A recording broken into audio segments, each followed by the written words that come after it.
Hello everybody, my name is Tanner Kyler and today I am talking about the American Wisteria, one of the most beautiful and prolific vines we have here in the southeast United States. It's a little bit out of its native range here in Oklahoma where I have it planted, but it's basically bordering up to where it would have naturally grown and definitely helps out a lot of pollinators. So, the American Wisteria, also known as Wisteria frutescens, is a hardy perennial vine that lives here in the southeastern United States and is much less aggressive than its counterpart, the invasive Chinese wisteria that a lot of people plant. A lot of garden centers still sell this, and I highly recommend do not plant the Chinese wisteria and plant the native American wisteria. They look very similar. The biggest difference with the American wisteria and the Chinese wisteria is two things. We have, first of all, the American wisteria is much less aggressive and grows about 30 feet wide or 30 feet tall up a tree if it can, and likes part to full sun. This guy gets a lot of sun right here and does prolific. The more sun it gets, the more blooms it'll have. And it gets these beautiful lilac-like flowers that bloom all over it, and it blooms once hard in the spring and then will send out small flowers all year long. It is pretty aggressive for any vine. It is woody and has 9 to 15 pinnate leaves here, so it shoots leaflets that are pinnate right here. They shoot out 9 to 15 leaflets per leaf. So this right here, I will pull it off. This is one leaf with 9 to 15 leaves on it. So this is a pinnate leaf. That's what that means whenever one leaf grows multiple leaves off of it. So these are leaflets, not leaves. So this guy is in full bloom right now. It is April 27th, I think. So we're slightly after Earth Day here. And it smells amazing. And right now I can see emerald native solitary bees, and I can see bumblebees. Hummingbirds have come up to this. It is just an excellent prolific vine. This one here is about 4 years old and has just taken off. I've been propagating it. It propagates very well. You can either take woody cuttings in the early spring, about March, and put them in water. It'll propagate that way. Or you can take the vine and put rooting hormone on the new ones and put it in soil, or the woody cuttings, and it propagates pretty well. So it sends out its first large flush of flowers in the spring off of its old woody growth.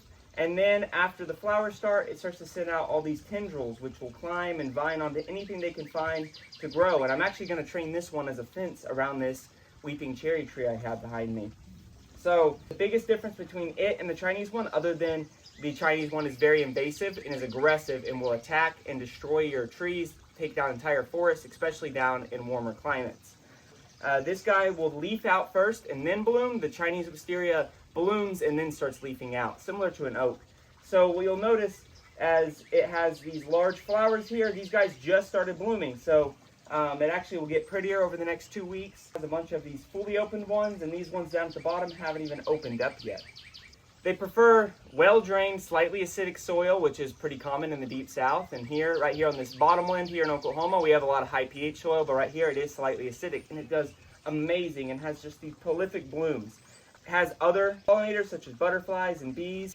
It is a host plant for the love moth butterfly host. It is a host for the marine blue butterfly, the long-tailed skipper, and the silver-spotted skipper, along with dusky wings. That means is that those species of butterfly and moth this is one of the few plants they can actually lay their babies on to then have the caterpillars come in here. And I've never noticed caterpillar damage, but I have seen caterpillars on it. There we have a lot of hummingbird moths that come out at night. That is one of the other ones I see just loving this thing. So they have these really compact flowers like this. Each flower or each clump of flowers is more like about 100 flowers a piece.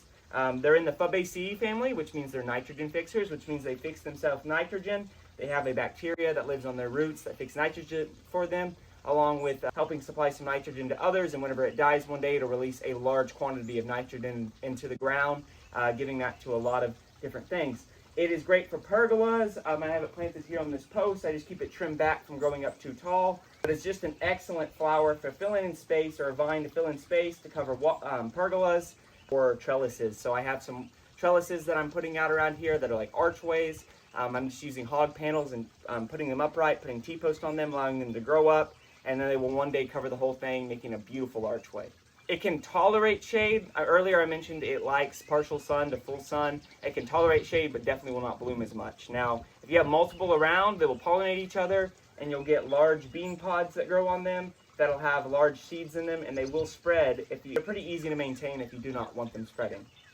Unlike a lot of vines, which then grow back from the ground, this guy definitely has a woody trunk on it, and its trunk can get as large as a tree. Something really cool, and a project I'm working on, is I planted one on the ground and I put a T-post down. I'm going to let it grow up the T-post, and then I'm going to prune it back every single year and give it a lot of strength, let that trunk get real strong. It'll eventually cover up that T-post where you can't even see it. I'm going to train it into a tree.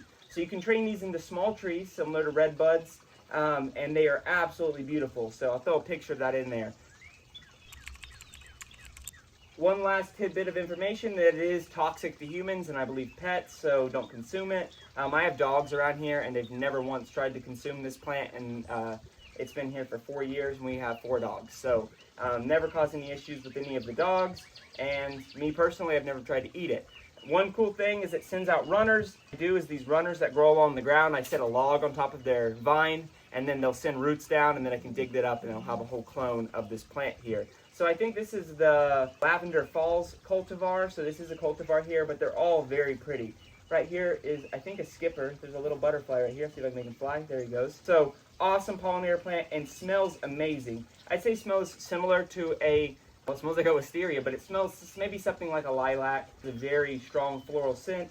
It makes this entire patio smell really good and refreshing. It's not the strongest scent, but on warm days you can definitely smell it whenever you walk outside. You don't want to be fertilized too often, as they produce their own nitrogen because they are legumes.